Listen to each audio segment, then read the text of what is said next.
বন্ধু বান্ধৱীসকল প্ৰেৰণাৰ অন্য এটা ৰেচিপিতে আপোনালোকক স্বাগতম জনাইছোঁ।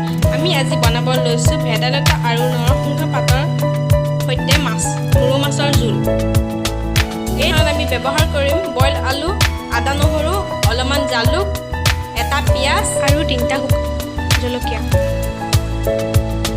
এতিয়া আমি নৰসিংহ আৰু ভেদাইলতাখিনি মিক্সিত পিচি ল'ম।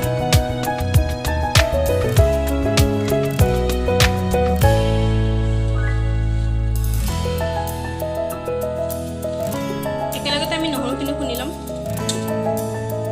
আৰু জালুককেইটা। মাছখিনিত আমি নিমখ আৰু হালধি সানি ল'ম। আমি এতিয়া কেৰাহীত তেল দিম।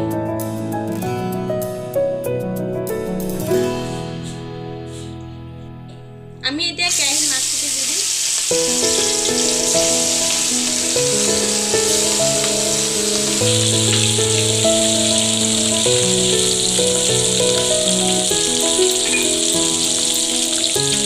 আমাৰ মাছ ভজা হৈছে, এতিয়া আমি মাছখিনি নমাই ল'ম। এতিয়া আমি মাছ ভজা কেৰাহীতে পিঁয়াজ অলপ দিম। আমাৰ পিঁয়াজ ভজা হৈছে, আমি ইয়াত অলপমান হালধি গুড়ি, অলপমান নিমখৰ গুড়ি, অলপমান গৰম মছলা, ইয়াত আমি জলকীয়া গুড়ি দিছোঁ, ইয়াত জিৰা গুড়ি, এতিয়া আমি লৰাই দিছোঁ। বইল কৰা আলু কেপিচ দি দিছোঁ।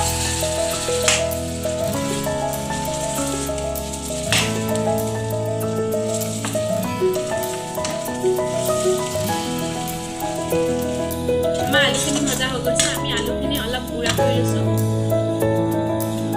এতিয়া আমি ইয়াত ভেদাইলতা মিশ্ৰণটো দি দিম। এতিয়া এইখিনি ধুনীয়াকৈ ভাজি ল'ব। এইখিনি কেঁচা গোন্ধ নোযোৱালৈকে ইয়াত ভাজি থাকিব লাগিব। এইখিনি ভাজা হৈছে, আমি ইয়াত পানী দিম।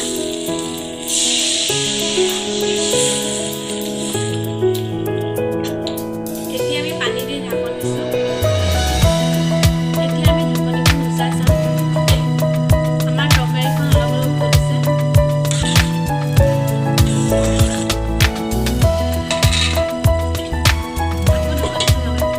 আমাৰ তৰকাৰীখন ধুনীয়াকৈ উতল আহিলে আমি ইয়াত মাছখিনি দি দিম। মাছ এপিচ আমি দি দিছোঁ।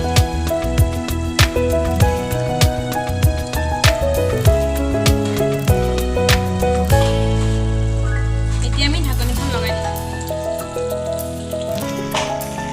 এয়া আমাৰ ভেদাইলতা আৰু নৰসিংহৰ জোলখন তৈয়াৰ হৈ গ'ল। আমি এইখিনি নমাই দিম। গেছটো অফ কৰি দিলোঁ।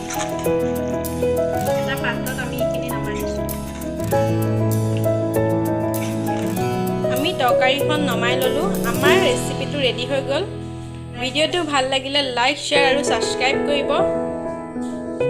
ইমানখিনিলৈ চোৱাৰ বাবে ধন্যবাদ।